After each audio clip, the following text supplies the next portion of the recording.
तो वही अब बात करते हैं लोकसभा चुनाव की, जिसको लेकर आज अधिसूचना जारी की जाएगी। तो पहले चरण, जहां 19 अप्रैल को पहले चरण का मतदान होना है, तो इसको लेकर आज अधिसूचना जारी की जाएगी। तो कुल 17 राज्यों और 4 केंद्र शासित प्रदेशों की 102 सीटों पर मतदान होना है। तो पहला चरण 19 अप्रैल को होगा और इसके साथ ही तमाम जो प्रत्याशी हैं वो उनके नामांकन दाखिल करने की प्रक्रिया भी शुरू हो जाएगी। तो 27 मार्च तक नामांकन दाखिल किए जा सकते हैं। तो लगातार ये देखा जा रहा है कि एक तरफ चुनाव को लेकर हलचल है, तमाम दलों में आना जाना एक से दूसरे दल में जारी है, तो दूसरी तरफ ये भी देखा जा रहा है कि प्रत्याशी पूरी तरीके से तैयार है और नामांकन दाखिल करने की प्रक्रिया जहां शुरू होगी तो वही अधिसूचना आज जारी हो जाएगी। हो रहे लोकसभा चुनाव के पहले चरण का बिगुल आज बजेगा। यूपी, बिहार, तमिलनाडु समेत 17 राज्यों और 4 केंद्र शासित प्रदेशों में लोकसभा की 102 सीटों पर चुनाव के लिए आज नोटिफिकेशन जारी होगा।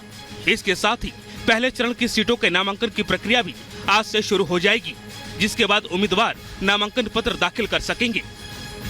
लोकसभा की सबसे ज्यादा सीटें होने के कारण यूपी में सभी 7 चरणों में चुनाव होगा। पहले चरण में यूपी की 8 लोकसभा सीटों पर वोटिंग होगी, जिसके लिए आज से नामांकन की प्रक्रिया की शुरुआत होने जा रही है। यूपी की जिन 8 सीटों पर नामांकन की प्रक्रिया शुरू होगी उनमें सहारनपुर, कैराना, मुजफ्फरनगर, बिजनौर, नगीना, मुरादाबाद, रामपुर और पीलीभीत सीट शामिल है।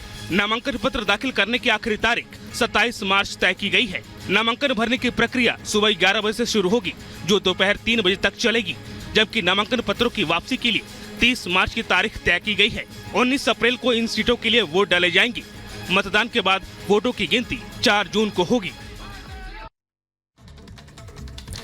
लोकसभा चुनाव की तारीखों के ऐलान के बाद अब राजनीतिक दल जो है अपने अपने प्रत्याशी का ऐलान कर रहे हैं और इसी कड़ी में बीजेपी भी एक्शन मोड में। आज महाराष्ट्र एनडीए को लेकर बड़ा ऐलान हो सकता है, ऐलान उम्मीदवारों का, और साथ ही यह भी कहा जा रहा है कि एमएनएस भी एनडीए के कुनबे में शामिल हो सकती है। 1 मिनट में पूरी खबर इस रिपोर्ट के जरिए आपको दिखाते हैं।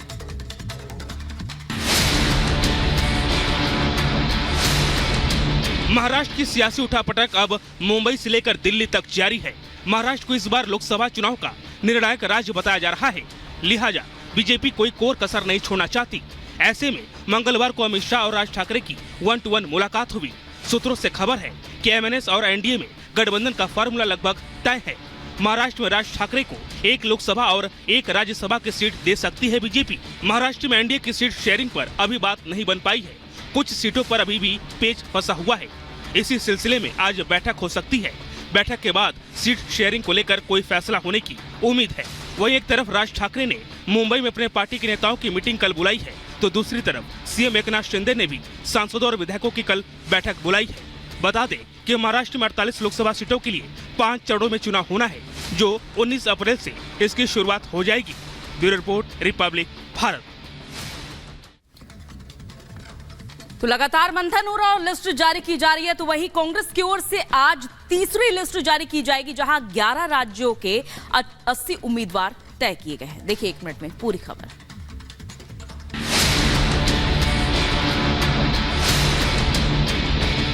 लोकसभा चुनाव में उम्मीदवारों के नाम पर मंथन करने के लिए मंगलवार को कांग्रेस केंद्रीय चुनाव समिति की तीसरी बैठक हुई। इस बैठक में 11 राज्यों की लगभग 80 लोकसभा सीटों पर चर्चा हुई और अगले 1-2 दिनों में इसका ऐलान कर दिया जाएगा। तीसरी लिस्ट के लिए राजस्थान, उत्तराखंड, पश्चिम बंगाल समेत अन्य स्थानों पर लोकसभा सीटों पर उम्मीदवार की घोषणा की जाएगी। हालांकि कांग्रेस चुनाव समिति की इस बैठक में उत्तर प्रदेश के साथ ही दिल्ली, बिहार, महाराष्ट्र और झारखंड जैसे उन राज्यों की सीटों की चर्चा नहीं की गयी, जहां कांग्रेस गठबंधन कर चुनाव मैदान में उतर रही है। लोकसभा चुनाव के लिए कांग्रेस पार्टी की ओर से अब तक उम्मीदवारों की 2 लिस्ट जारी हो चुकी है।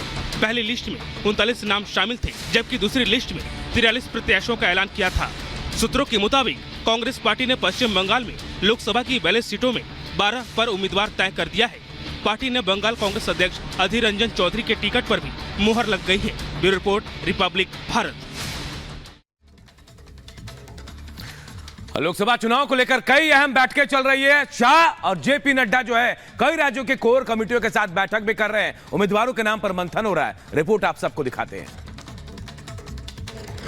लोकसभा चुनाव की तैयारियों को लेकर प्रधानमंत्री आवास पर बीजेपी की बड़ी बैठक हुई। पीएम मोदी की अध्यक्षता में हुई इस बैठक में जेपी नड्डा और अमित शाह मौजूद रहे। बताया जा रहा है कि तीनों नेताओं की इस उच्च स्तरीय बैठक में लोकसभा चुनाव की तैयारियों और रणनीति के साथ ही बची हुई सीटों पर उम्मीदवारों के नाम पर भी चर्चा हुई। बैठक के बाद गृह मंत्री अमित शाह और बीजेपी अध्यक्ष जेपी नड्डा बीजेपी मुख्यालय पहुंचे। यहाँ बीजेपी मुख्यालय में कर्नाटक, केरल, सिक्किम, ओडिशा के बीजेपी कोर ग्रुप के नेताओं के साथ देर रात तक बैठक की। बीजेपी अब तक 267 सीटों पर कैंडिडेट्स के नामों का ऐलान कर चुकी है। माना जा रहा है कि अपनी तीसरी लिस्ट में बीजेपी नए चेहरों पर दांव खेलेगी। सोमवार को भी देर रात तक पार्टी मुख्यालय में बीजेपी कोर ग्रुप की बैठक हुई। बताया जा रहा है कि बीजेपी केंद्रीय चुनाव समिति की बैठक से पहले लगभग सभी राज्यों के कोर ग्रुप की बैठक कर उम्मीदवारों के नामों को शॉर्ट लिस्ट करने का काम बीजेपी अध्यक्ष जेपी नड्डा और गृह मंत्री अमित शाह पूरा कर लेंगे। Bureau report, Republic Bharat.